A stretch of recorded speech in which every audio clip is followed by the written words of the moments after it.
There is nothing wrong with your internet. Do not attempt to adjust your settings. We are controlling the podcast. We control the squealing and the screams.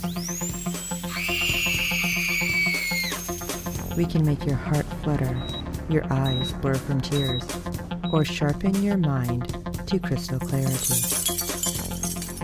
For the next hour, sit back. We are in control of what you hear.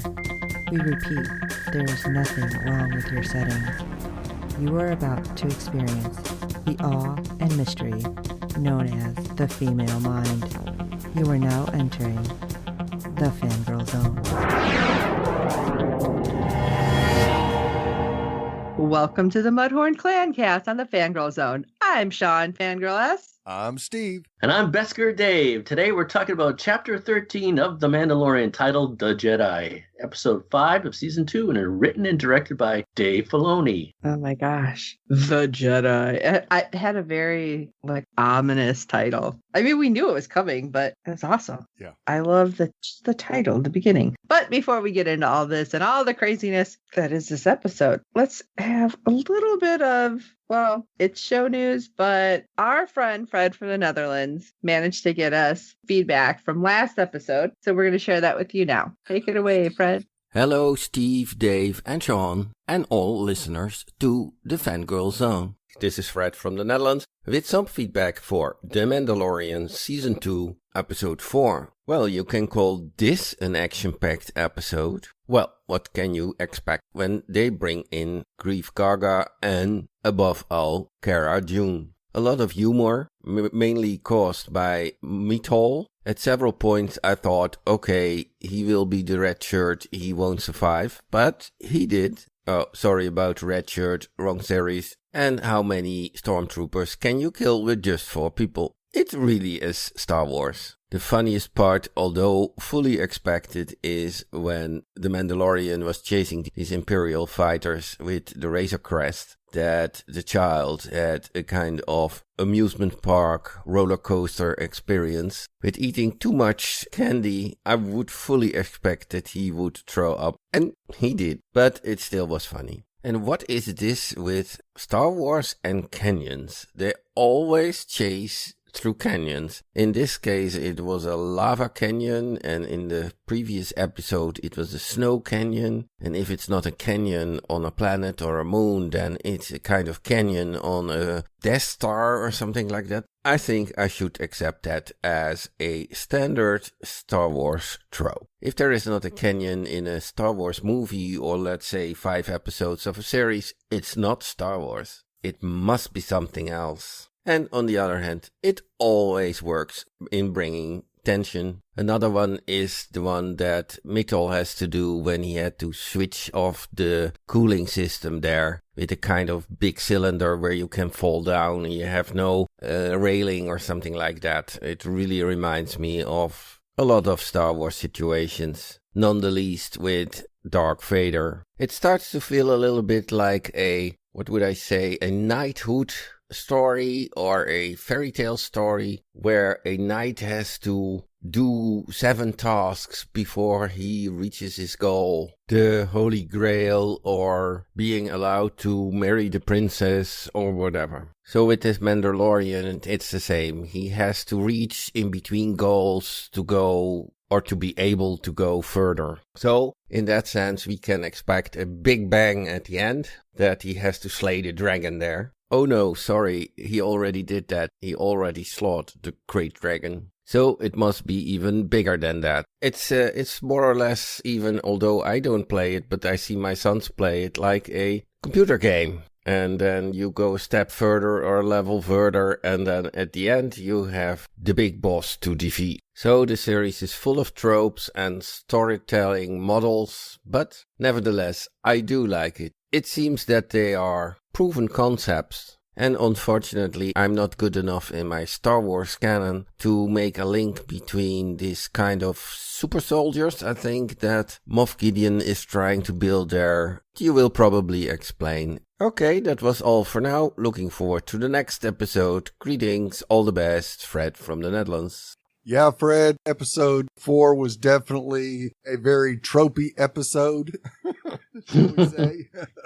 I like the fact that he brought up that it's kind of like a knighthood story. I didn't think of it that way, but it does make sense now that somebody's kind of shed some light on that. Yeah, it's always compared to like a Western or a samurai. More than a knighthood, it's more of a samurai story, especially this one. I can say to Fred that the character of Morgan in this episode 5, I thought of Morgan Le Fay, who was once an ally and then an enemy to King Arthur. So when he speaks of knights, he must have had a premonition. Yeah. Oh, Yeah. Also, he talked about they're always going through canyons and stuff like that. I don't think they had it back in the day when they were original Star Wars, but there's the Mach Loop in the United Kingdom, where today's jet fighters and even some of the propeller planes will go down into a canyon and come flying out the other end. And photographers from all over the world will stay there, and they zip right by them. And they take some of the most amazing pictures. And some of the scenery and the sight of jet planes going through that canyon is pretty impressive. And the version over in the United States is actually called the Star Wars Canyon. Nice. Is it? Yep. That's awesome. You can look it up on YouTube. There's plenty of video footage. I would wear my Federation or Mandalorian diapers if I had to do that. I don't know how those guys do it. Yep, no doubt. Yep. Fred, we appreciate your feedback, and we'll hear from him again at the end of the episode. All right. So, the Mandalorian and the child continue their journey through a dangerous galaxy. Thanks a lot for that. I'm telling you, it's the same people that wrote all the sci-fi ones. Yes, definitely. Oh. So, Sean, you wanted to get to an initial reaction? Oh. Yes, but I have to share something with you guys, because with what happened, this is the last time I can give you my really crappy, cheesy Baby Yoda song. Are you ready? And I'm sorry, because I don't sing very well. But Are you threatening us? yeah. And hit it. I don't know if I'm going to be able to do this. 1, 2, 3, 4. This is the Baby Yoda show. We know he's not Baby Yoda, though. We can't help it, because look at him. He is just so cute. Look at him eat everything. I can't help it. Oh my gosh. This is the Baby Yoda song for you. And yes, it changes every time I sing it. Okay, good. Yeah, so that's bad. But anyway, I like the episode because it had overall a different feel. For me, it wasn't just a Western, like you guys were saying. I mean, it had like a lot of different pieces, but it felt a little dark, like not quite genocide, egg eating baby dark, but it had kind of a dark feel with a lot of parts. And it had me wondering what was going to happen, especially when we had multiple reveals, actually. So I wasn't sure. It's like, oh, is this good? Is it bad? And it still had me on the edge of the seat wondering, is that transponder going to come into play in this one? So, I mean, I liked it for all of that. A lot of people thought it should have. Yeah. It should have, too. I was like, oh my God. When he says the line, which y'all know, oh yeah, he's back at the ship. I'm like, oh, he's not going to be there. I was should have been. So now I'm going to throw the hat over to you, Steve. All right. Yeah, I really enjoyed this episode. And yeah, Sean, I agree that it had a very dark feel to it, with all the trees seeming to be scorched. You really get a feel that, yeah, this is an imperial type planet now, which Bo-Katan didn't mention any of that. So that was a big surprise. Yeah, the forest planet. You should go to the forest planet. Yeah. And that's what I was thinking. I'm like, what kind of forest is this?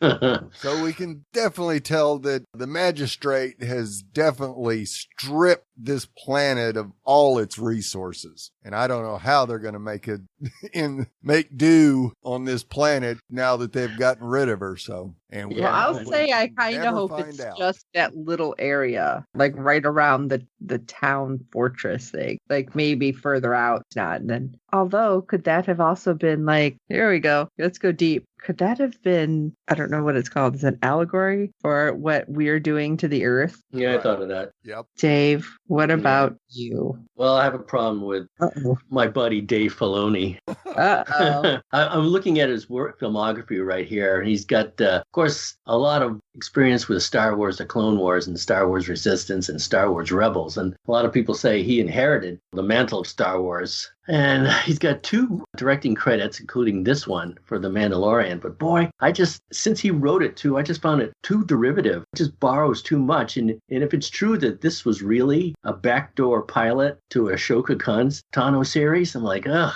that would make it worse.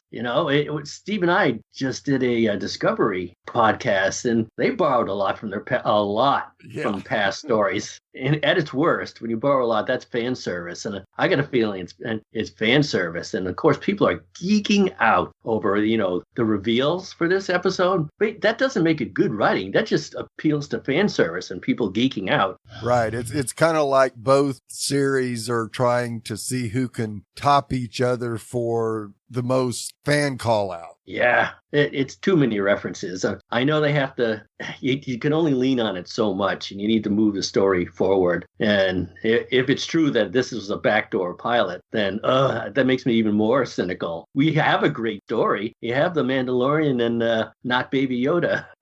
So I found it, the first watching, I found it a little slow. I thought it lacked pace. Did you guys get that at all? I think I was too wrapped up in more of the visuals than like the story the first go, so I wasn't thinking It wasn't about exactly edge of your seat. It didn't have that kinetic energy. Now, if they had thrown in Moff Grief there, the Grand Moff, that would have been electric. If he was waiting back there, that would have been a holy you-know-what moment. Yeah. Yeah. Well, that's why I was like, oh, is it going to happen? So, like, I was expecting that more. See, I'm waiting for Moffat to show up and, like, kill everybody off. So it's, and I don't mean Moff Gideon, Stephen Moffat, but it's like, so like I was kind of edge of my seat at that point, but I understand what you're saying. Like overall, the tone, it was, even though there was a lot going on, it was almost more laid back, which sounds weird, but yeah, it wasn't like white knuckling it or anything. Yeah, I wasn't breathless by the end of the episode. Yeah,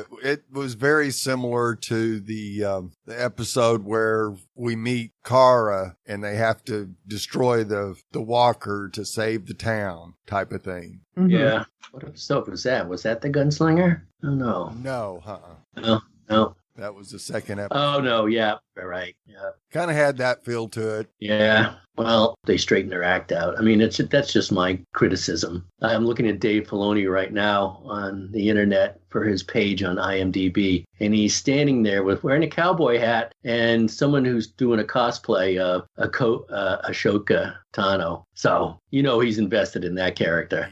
Yeah. I did like the makeup though. Yeah, not bad. Because I'm watching the Clone Wars. We're only 3-4 episodes in, and I'm like, oh, okay, the makeup looked really good. I'm like, okay, that looked good. But let's jump into top 3 moments. All right. So I'm going to have to say my number 3 was Ahsoka Tano, but it was more the ninja-like movements and the samurai outfit that she had, because I just thought that looked better than if it was just like, I'm a Jedi, bitch, but plus it made me wonder, especially in the beginning. Well, actually, I can't even say the beginning. Everything that she did regarding the town fortress kind of thing made me wonder, did she go or start moving away from the light? Because I don't know if it's officially canon, if Grey Jedis are still canon, but if she's kind of gone to Grey Jedi where she's not dark, but she's not exactly super light, what I was thinking. So she never referred to herself as a Jedi, did she? I don't think she did. There had plenty of opportunity. Yeah, didn't she actually say that she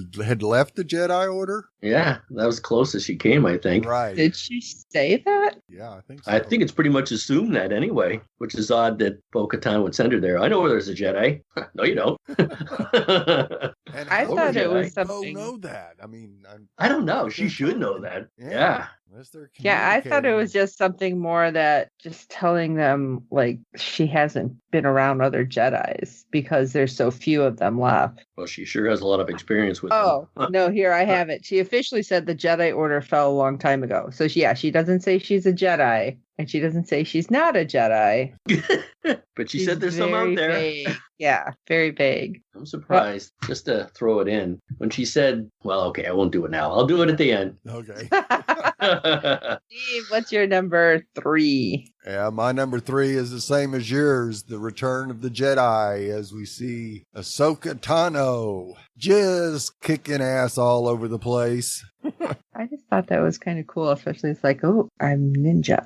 Yeah. You can't see me. Dave, what's your number 3? I like my number 3 is the Mando Ahsoka fight. When he first goes out looking for her, pretending to be a bounty hunter for her. Yes. And of course they meet. It's like standard comic book tropes. 2 superheroes to fight it out before they figure out they're best friends. Right. But it was Is your name action-packed. Martha too? Yeah, exactly. But it was pretty cute. A good fight. I don't know. Keep describes it, but there was one look that when he used the rope there to tie her up, Oh, she just yeah. gave him a smile, looked up, and then hurled him over the top of the branch there. So that was fun. That's my number 3.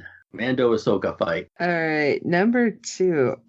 See, I have like a couple of things, so I'm like, oh, what's my number 1? What's my number 1? So my number 2 would probably be the reveal that, which we know the baby had a name, but Grogu. It's like, okay, really? I know. But yeah, the fact that she was like, yeah, that's his name. What's wrong? Like, you don't know this? It's like, yeah, the kid's not exactly chatty. Yeah. You know? The only word he says is Patu. Patu. So that has to be my number 2. Just that we got a name and now we can't just say Baby Yoda. I almost feel though that they did that because everyone's like, it's Baby Yoda. And they're like, it's not Baby Yoda. Yeah. Give the damn kid a name already. Steve, what do you got? I'm tracking right along with you, Sean, as the child definitely has a name now. And we find out that it was raised at the Jedi Temple on Coruscant with many masters training him over the years. But at the end of the Clone Wars, when the Empire rose to power, he was hidden and someone took him from the temple. Though his memories after that are sad as he was mostly alone. Okay, that killed me because of like many years. I mean, I know the kid's 50, but like he just seems almost baby-like. Right. So I'm like, how the heck have they been like training him with a bunch of them? Holy cow. Right. Yeah. It begs the question who was training him too. Yes. Which Or actually who hit him. Oh yeah. See, I have questions for you guys after we're done with our number Uh-oh. 1. Yeah. Yeah, I got a big question. Okay, but before we get to my question, Dave, what's your number 2? Mine is Show Yourself Jedi, which she doesn't have a problem with. But that was great. We're assuming that Mando's out of the picture. She shows up at the gate like she said she would. And she's in the fog. And, show yourself, Jedi. And, of course, you see the 2 white lightsabers open up. And the next thing you know, she's over the top of that wall. That was so badass. And she's slicing her way through the guy and that giant bell. And she gives that one guy a look, too. And he's like, no, thanks. Yeah. And runs off. It's like, I was forced into this. Yeah, I prefer not to be eviscerated today. Goodbye. Yeah, I And thought then that the was one pretty guy comes badass. at her with like the big mallet for the gong. I'm like, really? I know. That's all I have. This is all they gave me.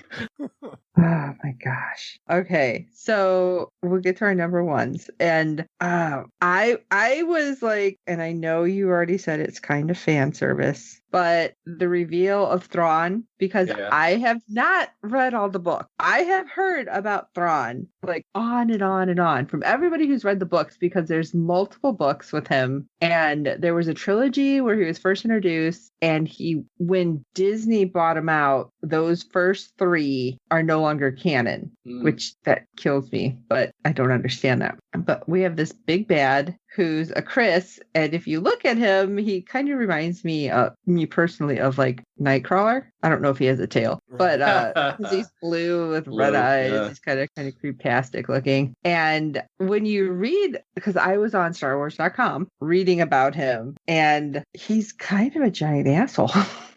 I know that's bad to say, but it's like he is playing chess because he's got his moves thought out way ahead of time. And I don't know if that's what the Chris is like. Like, it's hard to understand if you haven't read any of the book. So while reading through this stuff, it seems like his whole people and like the governing body of his people really have been trying to play like the long game to get as much knowledge as possible, but kind of not really help people. So it was really interesting when they said it, and it makes me wonder if he's going to be the big bad that they're going to throw in at the end, or like you had said, Dave, is it going to be like new show for Ahsoka Tano. Well, that's what's trending on the internet. Yeah. A lot of people are thinking that way, that's for sure. When you get past the Clone Wars and get into Star Wars Rebels, you're going to see a lot of Grand Admiral Thrawn. Oh, really? Oh, really? Yeah. So I got a long way to go. Gotcha. Yeah, it's a lot. Yeah, see, it's like I said, I'm only on like episode 3 or 4. Steve, what's your number one? Well, my number one is the team up they'll never see coming. It was great the way Osaka and Mando teamed up to bring down the magistrate, especially the fight scene with Osaka and the magistrate. That was just awesome. And it was very interesting to see that the lightsabers don't affect Beskar at all. I mean, we saw it twice when Mando and Asako fought, and then during this fight. And it's just like, damn, this stuff must be everything proof. Well, what do you think a Darksaber will do to it? Oh my god. Maybe that was just a preview. Right. It made me wonder if that was why the Mandalorians were almost always like against the Jedi. Because it's like, we can't do much with our armor and they can't break through. So it's almost like we're just going to butt heads forever. Yeah. Dave, what is your number one? My number one was Mando saying goodbye to baby Grogu. Okay, I almost cried there.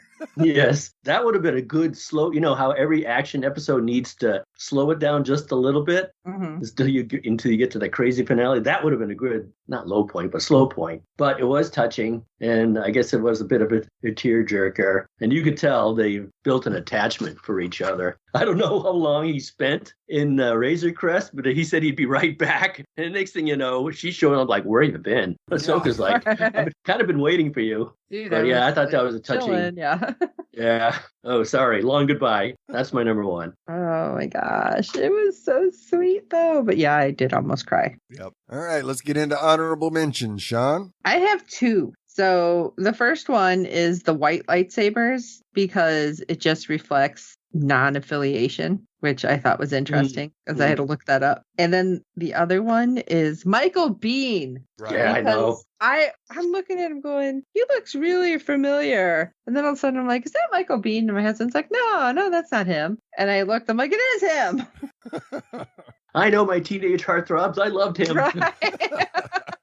Because he was a jerk, but it was what he says later. It's like, oh, we're a lot alike. We're willing to die, but this isn't the right cause. And I'm thinking, oh, maybe he is just kind of like a bounty hunter. And then he wasn't. He was just a jerk. But I was like, oh, that's cool. And I just love the fact that there's so many people who are willing to be on this show, even for just like a really quick kind of thing, barely any dialogue, because everybody wants to be part of Star Wars, it seems. Yeah. Yeah. All right. What's your second one there, Sean? Oh, that was it. Those 2, the lightsaber and Michael Biehn. Ah, okay. Yeah. Dave? I had May the Force Be With You, and that gets me just as much as Live Long and Prosper. Right. And my honorable mention was to the Ahsoka Morgan fight. That was pretty badass samurai that was when they were facing fight. off. Yeah. It almost reminds me of that fight at the end of, oh my goodness, I'm not going to place the movie, but it's the one, oh, never mind. I'll get it by the end of the episode when I take the cork out of my head and all the thoughts spill out. All right. My honorable mentions is, of course, Dad Knows Best. They try the training with Grogu with the stone, and Osaka sends it to him, and he looks at it and just drops it. Yeah. And Mando This can't isn't get it. shiny. Yeah. And Mando tries it. He was not having any of it, not going to take it until he thinks that he's just happens to have the shiny round knob in his pocket that Grogu had taken off the ship. Yeah. And of I course, love that just part. vacuums that up like a nothing else. The part though, when they're coming off the ship, he's like, I told you this stays inside. Yeah. And I'm like, oh my God, I do that with my dog because she always wants to take her ball outside. I'm like, no, this stays inside. And I just keep thinking, oh my gosh, somebody has been watching their dog too much. Right. Or that's where this is coming from. And of course, my last one happens to be the ending scene where Osaka says, nope, I cannot train him, but you got another task to do. Good grief. Go to Tython. where he will find the ancient ruins of a Jedi temple with a strong connection to the Force, and that he must place Grogu on the Seeing Stone at the top of the mountain, where Grogu will then choose his path, and if he reaches out through the Force, a Jedi may sense his presence and come looking for him. And you go, I wonder who that could be. Yeah, that's already been hinted at too. Oh, yeah. So this is where my question comes into play. Ahsoka says that she's known one other like him. Right. So we're assuming she means Master Yoda. Yep. But what about Master Yaddle, who is the same species as Yoda, who is the female, who I believe at some point her and Yoda ran away and had kids.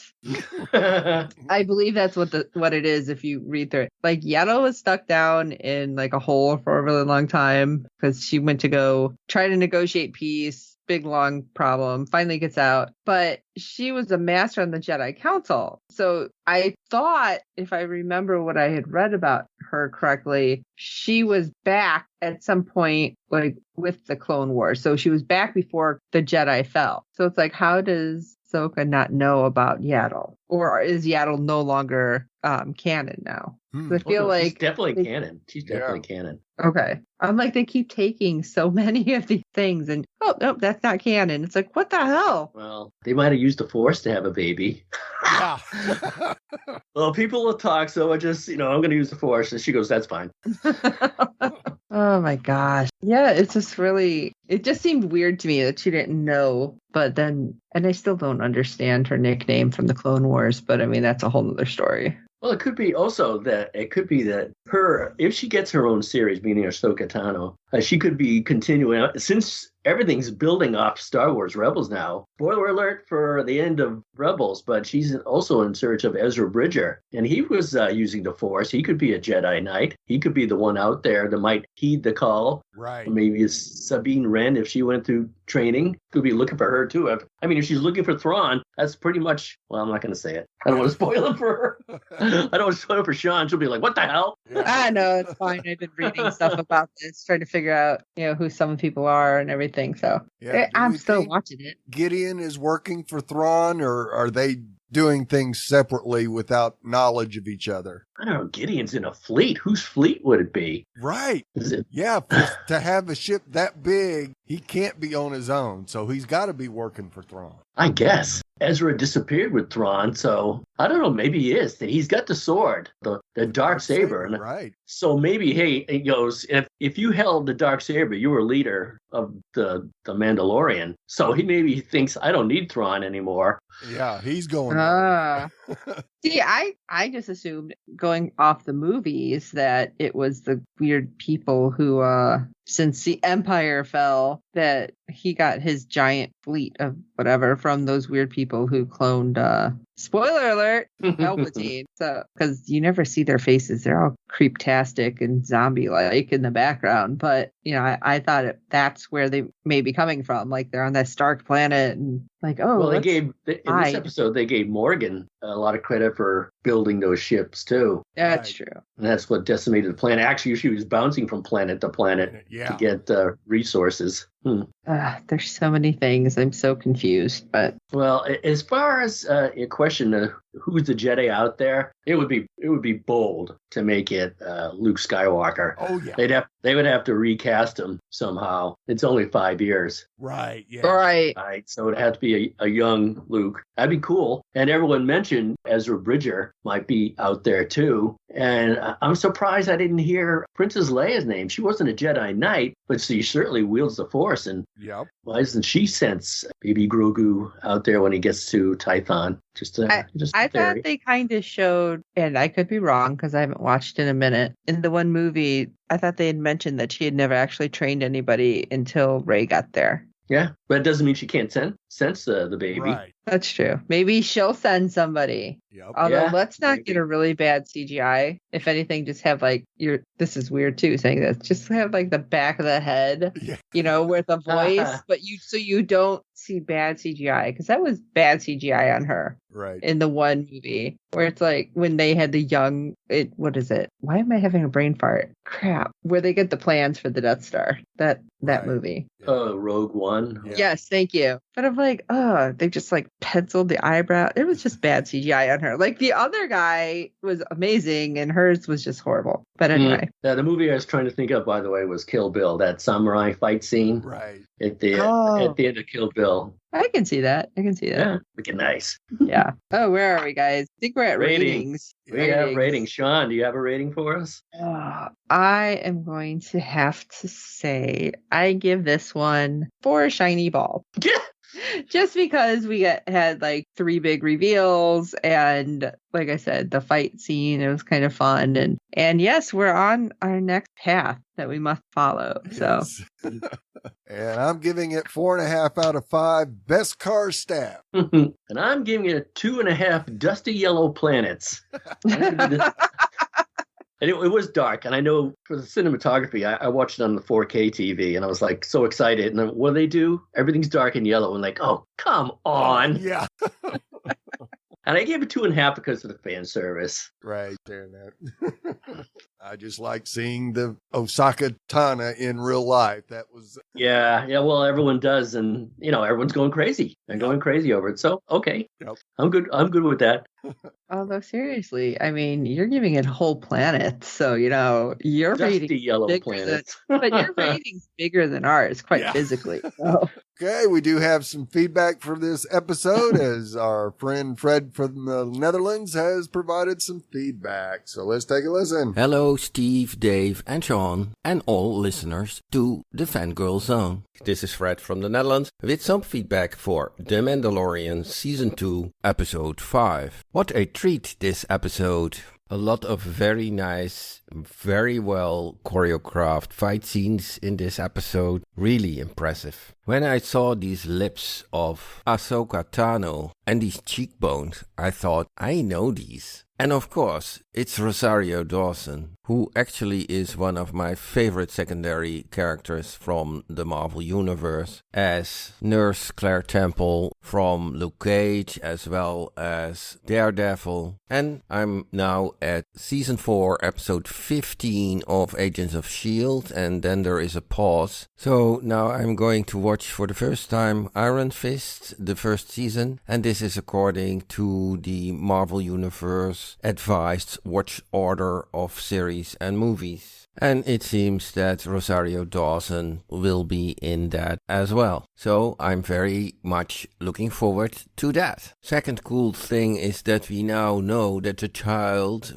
always calling this creature the child or Baby Yoda, is called Grogu, and that he is not Baby Yoda. That he really is a being of the same species, but it's not Yoda. Confirmed now by Ahsoka Tano. My statement of last week is true again, that he is on a kind of quest and has to conquer all kinds of steps in between, like in a computer game. The only difference with this in comparison to the previous episode is that he offered himself now to help, but nonetheless it was again a deal to get a step further, and he thought it would be the final step, namely leaving the child with Ahsoka Tano. Okay, on its way to the planet Titan for a next adventure. And of course we wonder if Ahsoka Tano got out of the magistrate Morgan Elsbeth the name or the whereabouts actually of Grand Admiral Thrawn. A figure I don't know actually. Is he the same as Moff Gideon? Probably not. As said before, I'm not so good in Star Wars canon. That was all for now. Greetings, all the best, Fred from the Netherlands.